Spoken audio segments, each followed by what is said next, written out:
Dear friends, ఈరోజు రావణ లంక గురించి video చేయబోతున్నాను. ఇది బహుశా 3 వీడియోలు అవ్వచ్చు అనుకుంటున్నాను. 3 భాగాల కింద చేస్తాను. రామాయణం అనేది పుక్కిటి పురాణం కాదు, నిజంగా జరిగినది. ఇదిగో సాక్ష్యాలు. సీతను దాచిపెట్టిన లంక దొరికింది. రావణుడి లంక దొరికింది. ఆంజనేయుడు సంజీవని పర్వతాన్ని తీసుకువచ్చి లక్ష్మణుణ్ణి కాపాడినటువంటి లంక దొరికింది. రామరావణ యుద్ధం భీకరంగా జరిగిన లంక దొరికింది. ఇవి ఒట్టి మాటలు కావు, పుక్కిటి పురాణం అంతకంటే కాదు. లక్షల సంవత్సరాల నాటి యథార్థగాథ. ఒక మహా అసురుని ఉనికిని ఇవాల్టికి చాటి చెప్తున్న కథ. ఇంతకాలం మిథ్యగా భావిస్తున్న చరిత్ర. రావణ రహస్యము ఇది. అదేదో సోది రామాయణ కథ కాదు.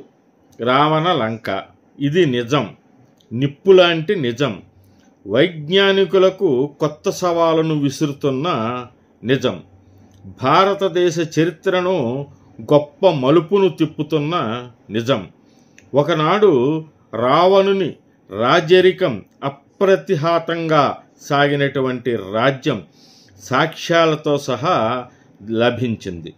రామరావణ యుద్ధంతో ఆనాడు రావణుడు చనిపోయి ఉండవచ్చు, కానీ శ్రీలంకలో కనిపిస్తున్న సాక్ష్యాలలో రావణుడు ఇంకా జీవించే ఉన్నాడు అనేది నిజం అని చాలా పరిశోధనల వల్ల కూడా తేలింది.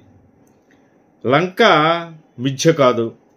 లంకేశ్వరుడు రాజ్యమైన లంక ప్రపంచానంతా జయించి తెచ్చిన బంగారంతో నిర్మించిన మహానగరం లంక. సముద్రం మధ్యలో అందమైన దీవిలో అపురూపంగా రావణుడు నిర్మించుకున్న నగరం లంక ఇదే. మీరు రాముణ్ణి నమ్మకపోవచ్చు, రాముడు ఉన్నాడా లేడా అని హేతువాదులతో వాదాలకు దిగవచ్చు, కానీ రావణుని ఉనికిని మాత్రం ఇవాళ ఎవరూ కాదనలేరు. రావణుడు ఉన్నాడన్నది వాస్తవం. సాక్షాత్తు శ్రీలంక సర్కారే రావణుడి ఆనవాళ్లను అధికారికంగా గుర్తించింది, రాజముద్ర వేసింది. రావణుడి ఆనవాళ్లు శ్రీలంకలో అడుగడుగునా కనిపిస్తున్నాయి. అశోకవనంతో ఈ గుర్తులు మొదలవుతాయి. అశోకవాటిక అని పిలిచే ఈ వనంలోనే సీతాదేవిని ఆనాడు రావణుడు బంధించి ఉంచాడు. ఈ ప్రదేశంలో ఎవరు ప్రతిష్ఠించారో తెలియని వేల నాటి సీతారామచంద్రుల విగ్రహాలు మనకి కనిపిస్తాయి. ఈ ఆలయం పక్కనే సీతాజల పారుతుంది. సీతాదేవి కన్నీటితో ఏర్పడిన నీటి కుండమని అక్కడ యొక్క ప్రజల విశ్వాసం.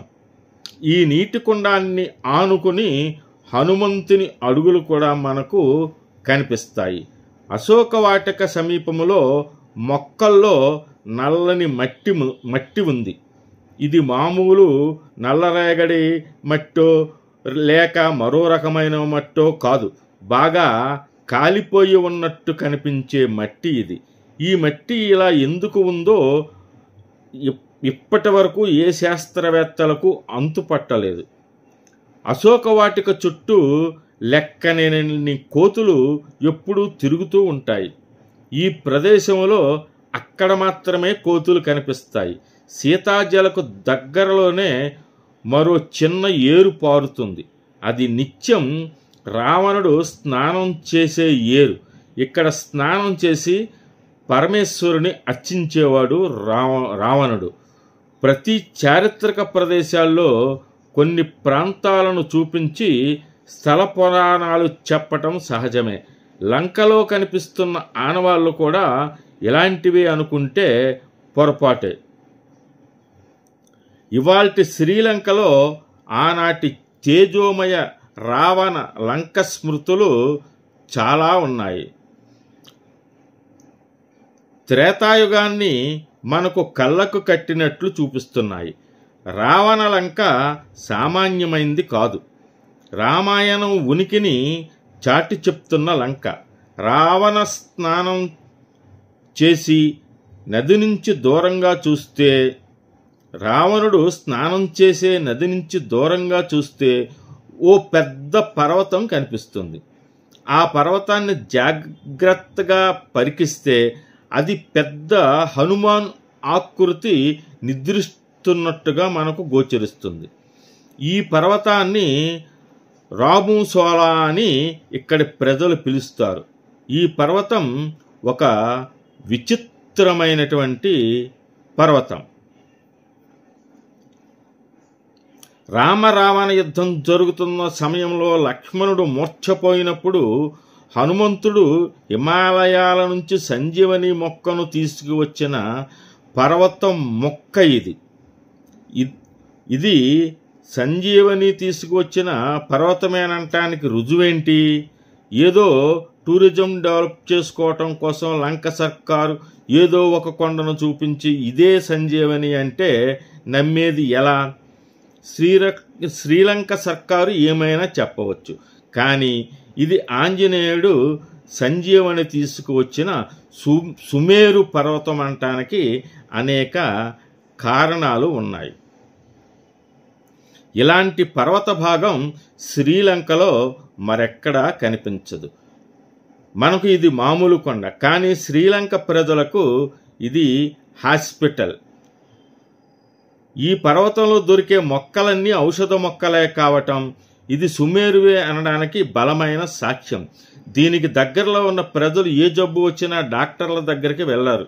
ఈ పర్వతం దగ్గరకు వచ్చి ఇక్కడి మొక్కలతోనే నయం చేసుకుంటారు, వైద్యం చేసుకుంటారు. ఈ రోజుకి ఈ భాగం, మరొక భాగం రేపు చేస్తాను. ఈ వీడియోని లైక్ చేసి సబ్స్క్రైబ్ చేయవలసిందిగా